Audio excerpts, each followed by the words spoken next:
എല്ലാവർക്കും വിനീത നമസ്കാരം. ശ്രീമദ് ഭാഗവതം നവമസ്കന്ധം 4-ാമത്തെ അധ്യായം ഇന്ന് ആരംഭിക്കുകയാണ്. മനുപുത്രനായ നാഭകന്റെ വംശം പറയുകയാണ് ഇതില്. നാഭകൻ എന്നു പേരായ രാജാവിന്റെ പുത്രനാണ് നാഭാഗൻ. ആ നാഭാഗനിൽ നിന്നാണ് മഹാഭക്തനായ അംബരീഷൻ ജനിച്ചത്. നാഭാഗന്റെ മകനാണ് പ്രസിദ്ധനായ മഹാഭക്തനായ അംബരീഷ മഹാരാജാവ്. അത് ആ കഥയാണ് പറയാൻ ഭാവിക്കുന്നത്. ആ ശുക്രാചാര്യര് നാഭാഗന്റെ കപടമില്ലായ്മയും അത് അങ്ങനെ ആ നിഷ്കളങ്ക ഭക്തി കണ്ടിട്ട് മഹാദേവൻ അദ്ദേഹത്തിന്റെ നേരെ പ്രസാദിച്ച കഥ അത് പ്രസ്താവിക്കുകയാണ് ഈ അധ്യായത്തില്. നാഭകപുത്രന്മാരില് ഒടുക്കത്തെ ആളാണ് കവി. അദ്ദേഹം വളരെ കാലം ബ്രഹ്മചര്യാശ്രമത്തിൽ തന്നെ ആയിരുന്നു, ബ്രഹ്മചാരിയായിട്ടിരുന്നു. അപ്പോൾ കവിയുടെ ജ്യേഷ്ഠന്മാര് അദ്ദേഹം നൈഷ്ഠിക ബ്രഹ്മചാരിയാണെന്ന് നിശ്ചയിച്ചിട്ട് അദ്ദേഹത്തിന് അവകാശം നീക്കിവെക്കാതെ എല്ലാവരും ഭാഗം പിരിച്ചെടുത്തു. ഇയാൾക്കിപ്പോ ഒന്നും വേണ്ടല്ലോ, ഇത് ബ്രഹ്മചാരിയല്ലേ, അതുകൊണ്ട് ഇവരെല്ലാവരും ഭാഗിച്ചെടുത്തു രാജ്യത്തിന്. എന്നിട്ട് ഭാഗം കഴിഞ്ഞ് അധികമാകുന്നതിന് മുമ്പ് അദ്ദേഹം ബ്രഹ്മചര്യം അവസാനിപ്പിച്ച് രാജ്യത്തിലേക്ക് വരികയും ചെയ്തു. തൻ്റെ ഭാഗം ഏതാണ് എന്ന് ചോദിച്ചു. അപ്പോൾ ഇവര് പറയാണ്, രാജ്യം ഒക്കെ ഞങ്ങൾ ഭാഗിച്ചെടുത്തു, പിതാവിനെയാണ് നിന്റെ ഭാഗമാക്കി വെച്ചിരിക്കുന്നത്, പിതാവിനെ മാത്രം ഭാഗമാക്കി വെച്ചു എന്ന് പറയാണ്. ആ കഥയാണ് പിന്നതാ അംബരീഷ ചരിതം പിന്നത്തെ അധ്യായത്തിലൊക്കെ പറയുന്നു. നമുക്ക് ശ്ലോകം നോക്കാം. അഥ ശ്രീമദ് ഭാഗവത നവമസ്കന്ധ ചതുർത്ഥോധ്യായ. ശുക്ലാംബരധരം വിഷ്ണു ശശിവർണം ചതുർഭുജം പ്രസന്നവദനം ധ്യായേ സർവവിഘ്നോപശാന്തയേ. ഗുരവേ സർവലോകാനാം ഹിഷച്ചേ ഭവരോഗിണാം വിധയേ സർവവിദ്യാനാം ദക്ഷിണാമൂർത്തയേ നമഃ. താംബരം കരവിരാജിത ശംഖചക്രകൗമോദഗീ സരസിജം കരുണാസമുദ്രം രാധാസഹായം അതിസുന്ദരമന്ദഹാസം ദാലയേശം അലിശം ഹൃദി ഭാവയാമി. ശ്രീ ഗുരുവായൂരപ്പാ ശരണം. കഥാമയും ഭാഗവതാഭിധാനാം ഹരേ തനും തേ ചരിതൈഃ ത്വദീയൈ യഥാമതി ത്വൽപരിതോഷകാമസ്തൗമി പ്രസീദാച്യുത ഗുരുദേശ. ഗജാനനം ഭൂതഗണാധിസേവിതം കപിത്തജംബൂഫലസാരഭക്ഷിതം ഉമാസുതം ശോകവിനാശകാരണം നമാമി വിഘ്നേശ്വര പാദപങ്കജം. ഗംഗണപതയേ നമഃ. സംസരസ്വത്യൈ നമഃ. ഗുരുഭ്യോ നമഃ. ഓം നമോ ഭഗവതേ വാസുദേവായ. ഓം നമോ ഭഗവതേ വാസുദേവായ.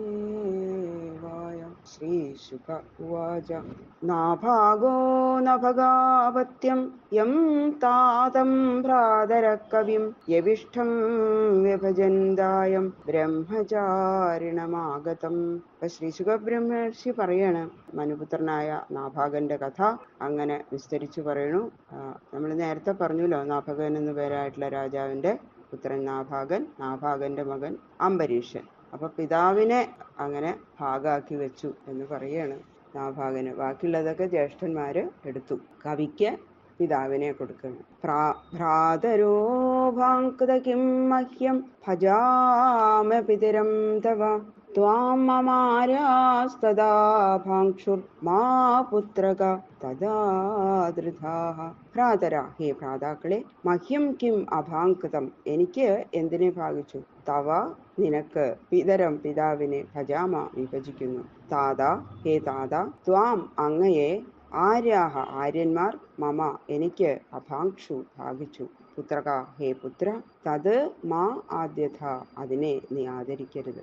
അപ്പൊ ഇതിനു മുമ്പ് പറഞ്ഞ ആ സംഗതി തന്നെ പറയാണ്. കവിയുടെയും ജ്യേഷ്ഠന്മാരുടെയും ആ സംഭാഷണ രൂപമായിട്ട് ഈ ശ്ലോകത്തിൽ വിവരിക്കുന്നു. ബ്രഹ്മചര്യാശ്രമത്തിൽ നിന്ന് മടങ്ങി വന്ന കവി ചോദിക്കുകയാണ്, ഹേ ജ്യേഷ്ഠന്മാരെ, എനിക്ക് നിശ്ചയിച്ചതായ എന്താ ഭാഗം, എന്റെ ഭാഗം എവിടെയാ എന്ന് ചോദിക്കുകയാണ്. അപ്പോ ഭാഗസമയത്തില് നിന്നെ ഞങ്ങൾ മറന്നുപോയി, അതുകൊണ്ട് നിനക്ക് ഭാഗം നീക്കി വെച്ചില്ല. അതുകൊണ്ട് ഇപ്പൊ പിതാവിനെ നിന്റെ ഭാഗമാക്കിയിട്ട് ഞങ്ങൾ നിനക്ക് തരുന്നു, നീ അത് സ്വീകരിക്കണം എന്ന് പറഞ്ഞു. ഉടനെ കവി അച്ഛന്റെ അരികത്ത് എന്ന് പറഞ്ഞു, ഹേ പിതാവേ, എന്റെ ജ്യേഷ്ഠന്മാര് അങ്ങയെ എന്റെ ഭാഗമാക്കി നിശ്ചയിച്ച് എനിക്ക് തന്നിരിക്കണം എന്ന് പറഞ്ഞു. അപ്പൊ പിതാവ് പറഞ്ഞു, പുത്ര, അവര് വിനോദമായിട്ട് നിന്നോട് പറഞ്ഞതായിരിക്കും, അല്ലാതെ നിനക്ക് ഭാഗം തരാതിരിക്കുമോ? അത് അച്ഛനത് വിശ്വസിക്കാൻ പറ്റണില്ല. നീ അതിനെ കാര്യമായിട്ടൊന്നും എടുക്കണ്ട. ഭാഗ്യക്കത്തക്ക മുതലാണോ പിതാവ്?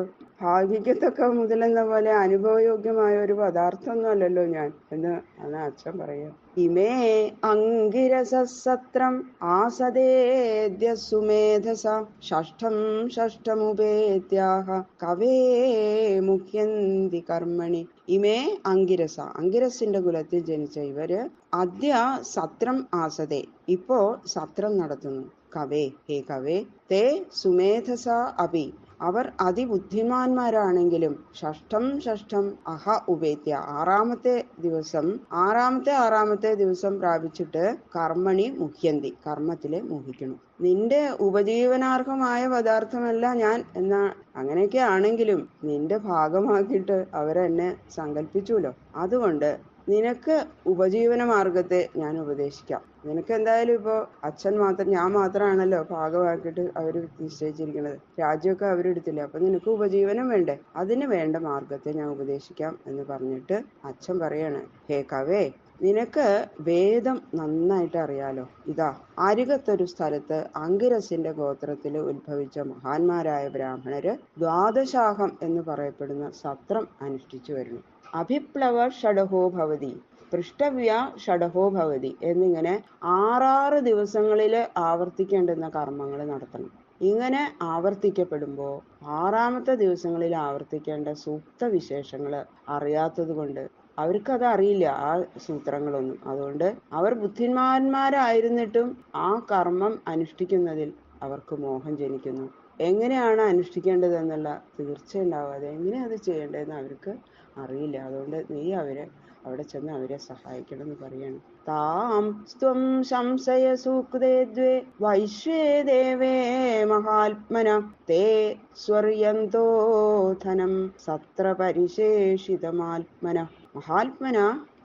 മഹാത്മാക്കളായ അവരെ വൈശ്വദേവങ്ങളായ ദ്വേ സൂക്തേ, 2 സൂക്തങ്ങളെ ത്വം സംശയ നീ പഠിപ്പിച്ചാലും സ്വർയന്ത സ്വർഗത്തെ യാനം ചെയ്യുന്ന തേ അവർ സത്ര പരിശേഷിച്ച സത്രത്തിൽ അവശേഷിച്ചതായ ആത്മനധനം അവരുടെ ധനത്തെ തുഭ്യം ദാസ്യന്തി നിനക്കായിക്കൊണ്ട് ദാനം ചെയ്യും. അപ്പോ മഹാത്മാക്കളായ അവരുടെ അടുത്ത് നീ ചെല്ലുക. എന്നിട്ട് ഇതമിഥോ രൗദ്രം എന്നും ഏ യജ്ഞേന ദക്ഷിണയ എന്നുമുള്ള 2 വൈശ്വദേവ സൂത്രങ്ങള് അവരെ നീ പഠിപ്പിച്ചോളൂ. അപ്പോൾ അവര് സ്വർഗത്തിലേക്ക് പോകുന്ന സമയത്ത് അവരുടെ സത്രം കഴിഞ്ഞ ശേഷം നിനക്ക് വേണ്ടത്ര ധനം ബാക്കിയിരിപ്പുണ്ടാവും.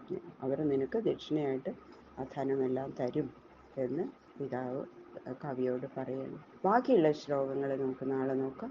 സർവത്ര ഗോവിന്ദനാമ സങ്കീർത്തനം. ഗോവിന്ദ ഗോവിന്ദ.